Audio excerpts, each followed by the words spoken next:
তো দেখো পুরীতে যে কয়েকদিন ছিলাম সারাদিন ঘুরে আসার পরে রাতে কিন্তু আমাদের একটাই আইটেম ছিল, সেটা হচ্ছে চিকেন। আর অন্য আইটেমও থাকতো, বাট চিকেনটা আমাদের মানে কমন একটা আইটেম ছিল। তো দেখো কিভাবে মশলা করা হচ্ছে আর মাংস ধোয়া হচ্ছে কোথায়, দেখে নাও একটু।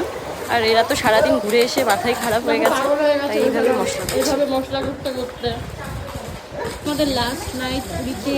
তো দেখো আমরা তো রান্না করে খাচ্ছিলাম, কড়াইটার অবস্থা ভীষণ খারাপ।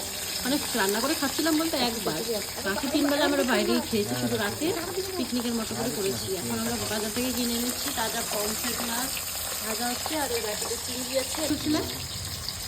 হে গাইস, আমরা এখন খাচ্ছি মানে কোনো মানে তোমরা কি কখনো পমফ্রেট মাছ জিন্দা দেখেছো? দেখবেনই বা কি করে, ভাজা হয়নি, ভাজাটা হোক চিংড়িগুলো দেখো, চিংড়িগুলো দেখো, চিংড়ি। এই দেখো গলদা চিংড়ি, তোমরা কি কোনোদিন দেখেছো?